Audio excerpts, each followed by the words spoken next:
Hey guys, welcome back to my channel. मेरा नाम है विकास लखेड़ा और आपको एक छोटी सी कहानी सुनाना चाहता हूं बहानों के ऊपर। कैसे हमारी जिंदगी में एक छोटा सा बहाना हमें हमेशा रोक सकता है। तो एक बार एक संत अपने शिष्य के साथ भ्रमण पर निकले थे। तो चलते चलते वो एक गांव पहुंचे जहां पर पहुंचने तक बहुत शाम हो गई थी। तो शिष्य ने संत से कहा कि गुरुवर, क्यों ना हम रात्रि का विश्राम आज यहीं कर लें। तो गुरु ने अपने शिष्य की बात को मान लिया और उन दोनों ने वहीं विश्राम करने का सोचा। तो वो दोनों एक व्यक्ति के घर पहुंचे और उन्होंने बताया कि हम दोनों गुरु शिष्य हैं और भ्रमण पर निकले थे। यहाँ बहुत शाम हो चुकी है, क्या हम आपके घर पे विश्राम कर सकते हैं? तो उस भले मनुष्य ने उन दोनों को रुकने की इजाजत दे दी। अब ध्यान से देखने पर संत ने पाया कि उस व्यक्ति के पास बहुत अच्छी खासी, बहुत लंबी चौड़ी कृषि उपयोगी जमीन थी, लेकिन वो बंजर पड़ी थी और वो व्यक्ति बहुत ही दीनहीन जैसे लोगों की स्थिति में रह रहा था। तो संत ने उससे पूछा कि हे भले मानुस, तुम्हारे पास इतनी सारी जमीन पड़ी हुई है, तो तुम इसमें खेती क्यों नहीं करते?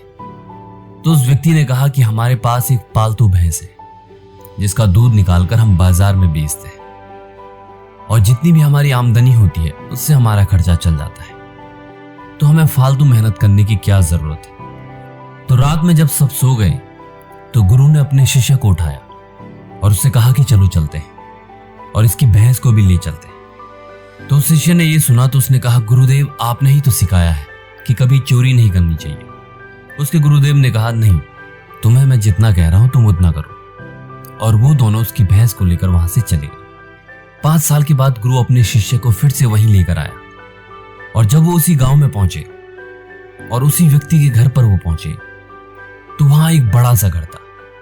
तो शिष्य ने सोचा कि शायद वो व्यक्ति यहां से चला गया और यहां कोई अमीर इंसान रहने आया है। तो जब शिष्य अंदर गया तो उस इंसान ने बताया कि उस दिन जब आप यहां से चले गए, मेरी भैंस को भी कोई लेके चला गया था और मैं बहुत दुखी था, लेकिन आपके गुरु की बात मुझे याद आई कि मेरे पास खेती करने लायक जमीन है, तो क्यों ना मैं इसमें मेहनत करूं। तो मैंने उसमें खूब मेहनत की और आज उसी की बदौलत मेरे पास ये सब कुछ है।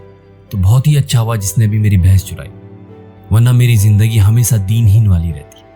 तो शिष्य को सब समझ आ गया कि उस दिन गुरुदेव ने वो चोरी करने के लिए क्यों कहा था। तो दोस्त, हमारी जिंदगी में भी वो भैंस होती है जो हमारे बहाने का काम करती है। तो वही भैंस है जो हमें भी रोक रही है, वही भैंस है जो हमें आगे बढ़ने से रोक रही है। हमें अपने बहानों को समझना पड़ेगा, हमें देखना पड़ेगा कि क्या हम कोई बहाना तो नहीं मार रहे और अपनी जिंदगी में आगे बढ़ना पड़ेगा।